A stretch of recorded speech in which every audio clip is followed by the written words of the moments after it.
Guys, welcome to lucky education. जैसा कि हमने पिछले वीडियोज़ में आपको उससे पहले वीडियोज़ में हमने 8 लेक्चर एक्टिव टू पैसिव के दिए हैं। उससे हमारा ये इसमें फर्स्ट जो लेक्चर था हमारा, उसको हमने पास्ट के लिए आइडेंटिफिकेशन, पास्ट में हेल्पिंग वर्ब, पास्ट में मेन वर्ब कौन सी फॉर्म यूज होती है वो डिस्कस किया। सेकेंड लेक्चर में हमने आपको प्रेजेंट के आइडेंटिफिकेशन, प्रेजेंट के लिए कौन से क्या होता है क्या नहीं होता वो हमने डिस्कस किया था। तो अब हम यहाँ देखते हैं नेक्स्ट आता है हमारा फ्यूचर। अब आपको मैं एक बात और डिस्कस कर देता हूँ, एक बात और आपको बता देता हूँ कि जितने भी हम टेंसेस करते हैं, टेंसेस का जो मेन जो जिसको कहा जाता है, जिसको सबसे पहले इम्पोर्टेंस दी जाती है वो है हमारा पास्ट इंडेफिनिट। पास्ट इंडेफिनिट को सबसे ज़्यादा यूज़ किया जाता है। पास्ट इंडेफिनिट में आप बुक पढ़ करके देखना, मोस्टली बुक जो हैं वो पास्ट इंडेफिनिट में हैं, कुछ प्रेजेंट इंडेफिनिट में मिलेंगे आपको, और यूँ तो बाकी आपको बीच बीच में हर टेंस के यूज किए जाते हैं। यहाँ पर हम देखते हैं हमारा आता है सबसे पहले इसमें फ्यूचर में आता है फ्यूचर इंडेफिनिट। फ्यूचर इंडेफिनिट की सबसे पहले हम यहाँ पहचान देखेंगे। तो देखिए, ज़्यादातर जो स्टूडेंट्स होते हैं वो पहचान बताते हैं जिन हिंदी वाक्यों के अंत में गा गी गे आते हैं वो हमारा फ्यूचर इंडेफिनिट का होता है, जबकि मेरे हिसाब से गलत है। क्यों? क्योंकि हम देखो यहाँ अभी हम देखेंगे कि लास्ट में यदि एगा आ रहा है, एगा ऐसे हो या ऐसे हो, एगा जैसे वह कल जयपुर जाएगा, उसमें गाने कह सकते जाएगा, एगा बोला जाएगा। आपको जो मैं पहचान में जितनी भी जो चीज़ें बता रहा हूँ उनको आप हटाओ और उनको आप वर्ब के साथ जोड़ दो, वर्ब निकल करके आ जाएगी। अभी जैसे मैं डिस्कस कर रहा था कि गा गी गे यदि मान लो आ रहा है, हमारा शब्द आया जैसे जाएगा, हमने यहाँ लिखा जाएगा, हमने गा हटा दिया और ना लगा दिया तो क्या कोई वर्ब बन सकती है? नहीं बनेगी। हमें ये एगा हटाना पड़ेगा, जा बच जाएगा, इसके साथ जोड़ेंगे तो जाना हो जाएगा। तो इस वजह से आपको ध्यान रखना है कि इसकी जो पहचान है वो एगा, फिर एगी, एगी ऐसे हो सकती है, ऐसे हो सकती है, एगा एगी, इसके बाद एंगे और ये एंगे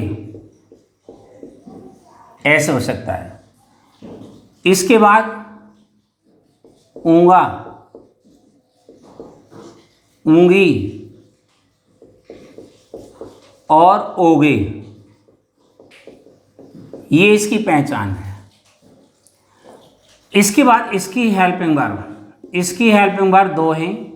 जनरल फ्यूचर में जब हम यूज करते हैं, जनरल फ्यूचर में यूज की जाती है सब्जेक्ट आई और बी, के आई और बी के साथ में सेल का यूज किया जाता है, और अदर सब्जेक्ट जो होते हैं वहाँ बिल का यूज किया जाता है। तो बिल और सेल इसकी हेल्पिंग वर्ब है। मेन वर्ब जो होगी, यहाँ मेन वर्ब की फर्स्ट फॉर्म यूज करते हैं, इस बात का ध्यान रखें। मेन वर्ब की फर्स्ट फॉर्म यूज की जाएगी और बिल सेल के साथ। इसके बाद अब आ जाओ इसमें, यानी ये हो जाता है हमारा future continuous tense. Future continuous tense में सबसे पहले हम लेते हैं यहाँ पहचान। फ्यूचर कंटिन्यूअस की पहचान है रहा होगा, रही होगी, रहे होंगे, रहा हूँगा,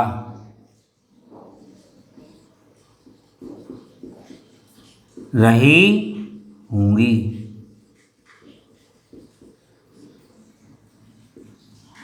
इसके बाद आपकी मात्रा हुआ होगा,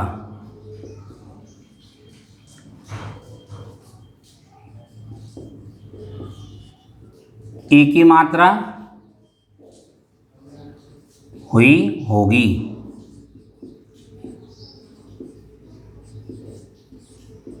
ए की मात्रा हुए होंगे।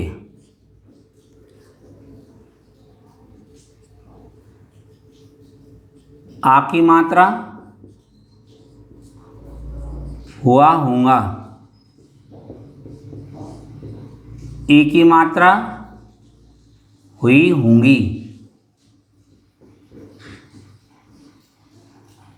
ये इनकी पहचान हो गई। इसके बाद इसकी हेल्पिंग वर्ब, इसकी हेल्पिंग वर्ब होती हैं,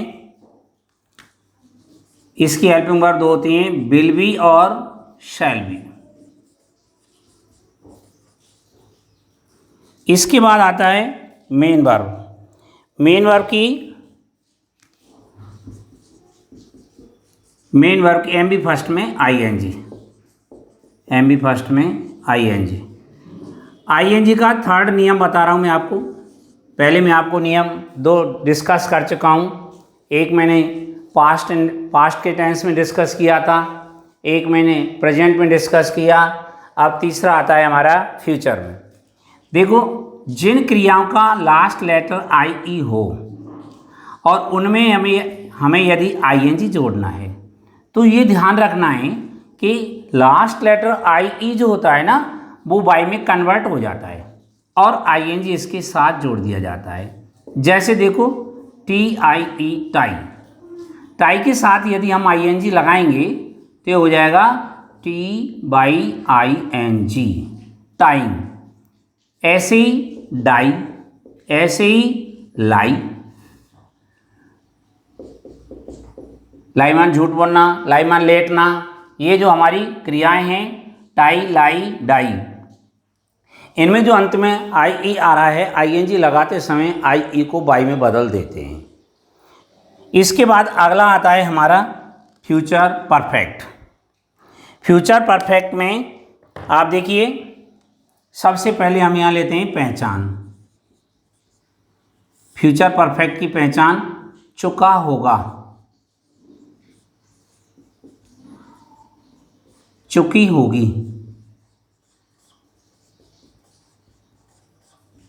चुके होंगे,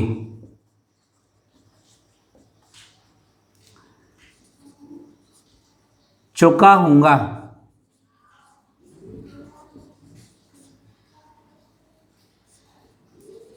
चुकी होंगी,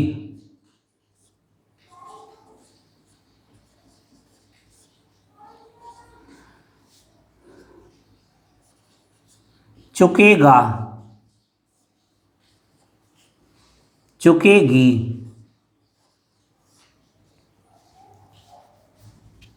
चुकेंगे, चुकूंगा, चुकूंगी और चुकोगे। इसकी जो हेल्पिंग वर्ब है, इसकी हेल्पिंग वर्ब वो दो हैं, हेल्पिंग वर्ब हैं और वो हैं विल हैव और शैल हैव। इसमें जो मेन वर्ब हम यूज करते हैं वो मेन वर्ब क्या है, मेन वर्ब जो यूज करते हैं परफेक्ट में, मेन वर्ब की परफेक्ट फॉर्म यानी थर्ड फॉर्म यूज करते हैं। इसमें क्या होता है, बाई से समय तक के अर्थ में जोड़ते हैं। तक 2 बजे तक, 5 बजे तक, जनवरी तक, तक के अर्थ में इसमें जोड़ा जाता है। टाइम जो हो जाए, जैसे वह मंडे तक अपना गृह कार्य पूरा कर चुका होगा, तो यहाँ पर he will have completed his homework by Monday, ये ऐसे आता है। अब हम यहाँ लेते हैं, इसमें ये आता है हमारा फ्यूचर परफेक्ट कंटिन्यूअस टेंस। पहचान यही आएगी एज इट, जैसा कि उनमें बताया मैंने आपको। इसमें समय के साथ,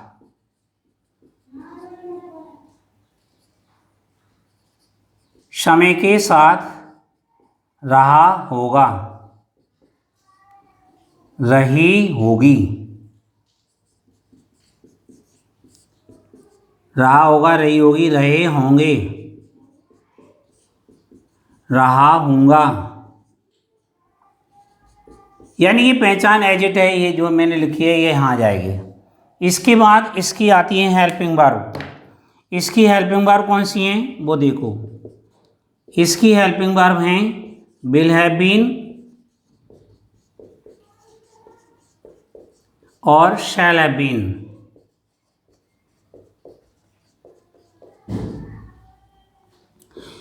इसमें मेन वर्ब जो आती है, मेन वर्ब देखें आप, main verb M B first में आईएनजी, एम बी फर्स्ट में आईएनजी का यूज किया जाता है। और इसमें जो मैंने आपको बताया था कि इसमें ये टाइम जो होता है ना, टाइम को हम सिंस या फोर से टाइम, फोर से समय ऐड किया जाता है, इस बात का ध्यान रखें। तो ये मैंने आपको अलग अलग टेंसेस के लिए अलग अलग पहचान बताई, अलग अलग आपको जो कहते हैं हेल्पिंग वर्ब है, मेन वर्ब कहाँ कौन सी फॉर्म यूज की जाती है, कैसे यूज की जाती है, क्या होता है क्या नहीं होता, इसके बारे में मैंने डिस्कस किया। तो देखिए एक बात और मैं आपको समझाना चाहूँगा। जैसा कि यहाँ आ रही है विल बी और शैल बी, इसमें आ रहा है विल हैव और shall have, will have been और शैल हैव बीन। यहाँ हमने यूज किया हैज़ बीन और हैव बीन, यहाँ यूज किया हैड बीन। इनका कुछ लॉजिक मैं आपको समझाता हूँ। देखिए एक हम अगला इसी में जो टॉपिक आगे हम पढ़ेंगे करेक्ट फॉर्म ऑफ वर्ब, जो आपको एग्जाम में पूछी जाएगी, टेंसेस के नाम से जो पूछी जाती है वो करेक्ट फॉर्म ऑफ वर्ब होती है। जैसा कि मॉडल, ये मॉडल है, मॉडल के साथ एम बी फर्स्ट यूज की जाती है। यहाँ पर हमने इसको फर्स्ट यूज कर दिया, बिल्कुल सही है, कोई दिक्कत नहीं।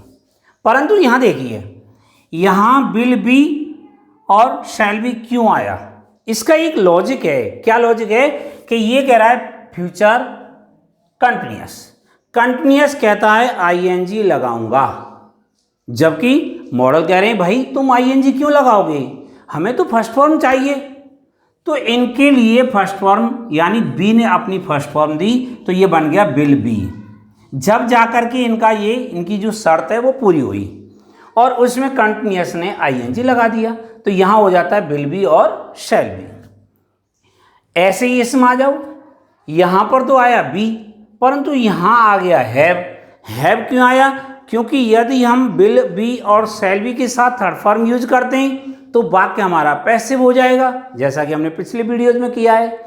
यहाँ पैसिव, अब जब पैसिव बन जाएगा तो फिर कैसे होगा, फिर तो हमारा ये वाक्य जो है वो एक्टिव के सेंटेंस तो रहेंगे नहीं, फिर तो सारे पैसिव के हो जाएंगे।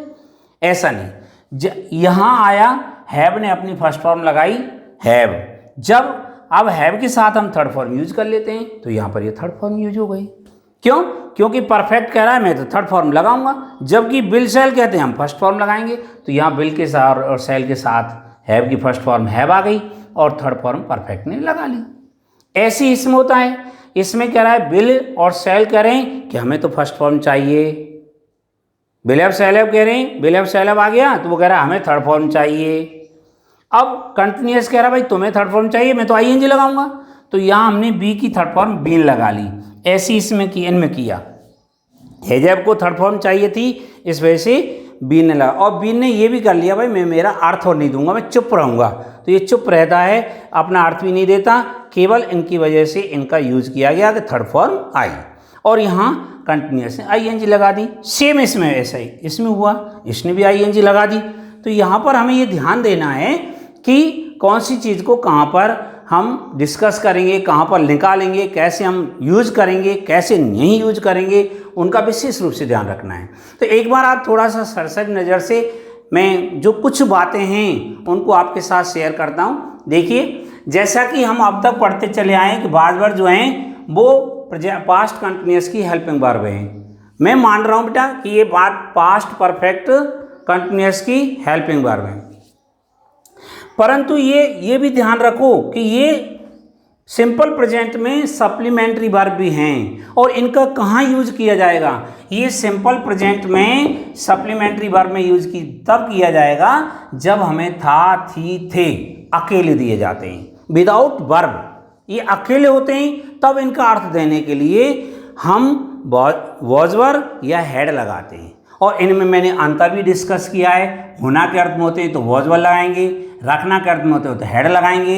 होना के अर्थ में कब होते हैं? जब किसी संज्ञा के लक्षण, गुण, दोष, बुराई, भलाई या उसकी कंडीशन, उसकी स्थिति को बताया जाता है, उसकी स्थिति शो कर रहे हैं हम, उसकी स्थिति को बताया जाता है, तो वहाँ पर हमें क्या लगाना है? बी की सेकंड फॉर्म वाज वर्ब का यूज करना है।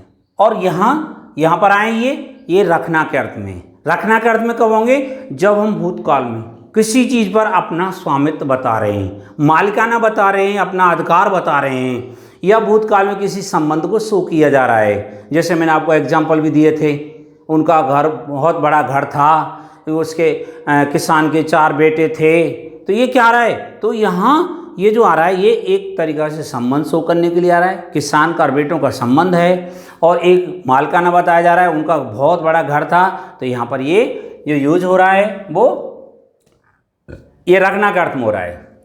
ऐसी इसमें आए थे ये इनको बोलते हैं हम वॉज वर्ब को सिंपल प्रेजेंट में, एजेमार को सिंपल, वॉज वर्ब को सिंपल पास्ट में, एजेमार को सिंपल प्रेजेंट में, ये ध्यान रखना है। हेड को सिंपल पास्ट में, हैजैब को सिंपल प्रेजेंट में।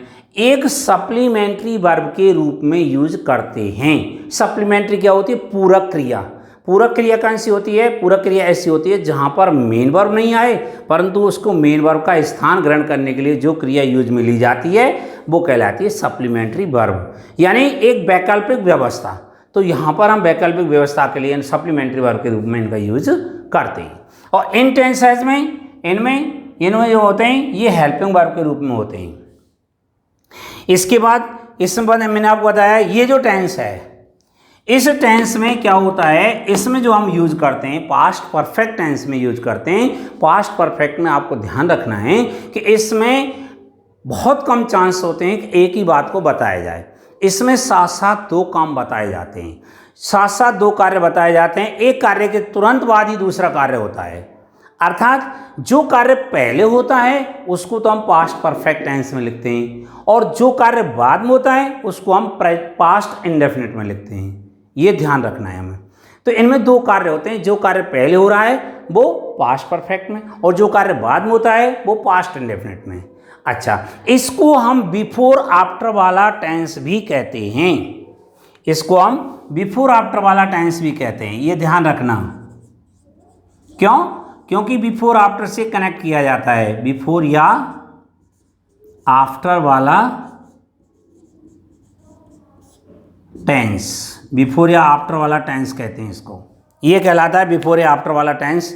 इसमें 2 कार्य होते हैं, इनमें से एक कार्य पहले होता है, उसके तत्काल ही दूसरा कार्य हो जाता है, उसके तुरंत बाद ही दूसरा कार्य हो जाता है। दोनों कार्यों में थोड़ा सा अंतर होता है, और जो अंतर होता है उसको हम टेंस के थ्रू समझाते हैं। जैसे मैंने आपको बताया कि जो कार्य पहले होता है उसको हम पास्ट परफेक्ट में लिखेंगे, और जो कार्य बाद में होता है उसे पास्ट इंडेफिनिट में लिखेंगे। इस बात का ध्यान रखना है, और इनको बिफोर से या आफ्टर से कनेक्ट करते हैं।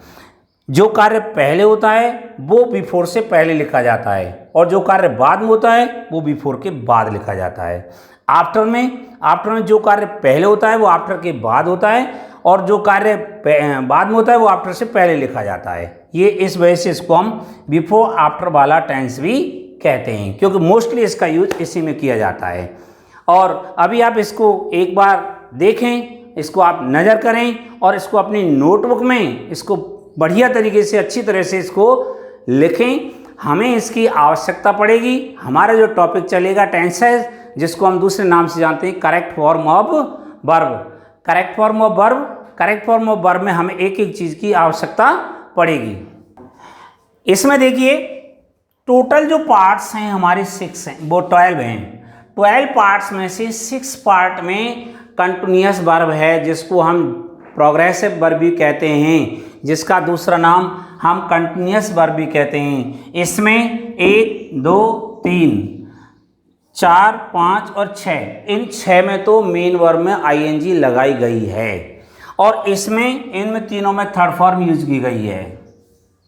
अच्छा, इसमें यदि आप हेल्पिंग वर्ब यूज कर रहे हैं तो हेल्पिंग वर्ब के साथ में आप देख लो एम बी फर्स्ट ही यूज हो रही है। और एक बात और दिमाग में बैठा लो, वो कौन सी बात है कि जैसे वर्ब की होती है थर्ड फॉर्म, 3 फॉर्म होती हैं, first second third. Second form केवल और केवल इसी टेंस में यूज होती है, पास्ट इंडेफिनिट टेंस में, और वो भी विदाउट डिड वाला जो होता है। यदि डिड वहाँ आ रहा है तो उसमें भी फर्स्ट फॉर्म यूज हो जाएगी। बाकी इसमें देखो जहाँ हेल्पिंग वर्ब आ रही है वहाँ फर्स्ट फॉर्म ही यूज हो रही है। इसमें सब्जेक्ट प्लूरल है तो मेन वर्ब की फर्स्ट फॉर्म है, सब्जेक्ट सिंगुलर है तो ऐसे ही एस जुड़ रहा है, बट डूडज के साथ वही फर्स्ट फॉर्म आ रही है। तो जिसमें हेल्पिंग वर्ब आ रही है वहाँ पर फर्स्ट फॉर्म ही आएगी, ये ध्यान रखना है इंडेफिनिट में। और इनमें हेल्पिंग वर्ब आ रही है तो आईएनजी लगेगा, इनमें हेल्पिंग वर्ब आ रही है तो थर्ड फॉर्म लगेगी, इनमें हेल्पिंग वर्ब है तो आईएनजी लगेगी। तो इसका मतलब ये हुआ 50% भाग पर तो आपकी आईएनजी है। और आईएनजी लगाने के लिए जो नियम होते हैं, जो रूल्स होते हैं, वो मैंने आपको एक एक करके बता दिया। जैसे ये रहा अंतिम अक्षर ई है, आईएनजी लगाते समय ई को हटा देते हैं। क्रिया हमारी मोनोसिलेबल है। मोनोसिलेबल क्या होती है? मोनोसिलेबल क्रिया वो होती है जिसको हम एक ही बार में पढ़ लेते हैं। मोनोसिलेबल वर्ड का मतलब है जिसमें हम बीच में कोई विराम नहीं दे रहे हैं, कोई उसके खंड नहीं कर सकते, हम उसको एक ही बार में पढ़ रहे हैं।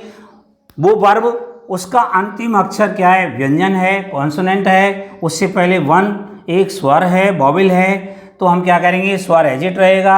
आईएनजी जोड़ते समय कॉन्सोनेंट डबल हो जाएगा, तब आईएनजी जोड़ेंगे। जैसे देखो शिट में अंतिम अक्षर टी से पहले आई आ रहा है, आईएनजी जोड़ा तो सिटिंग।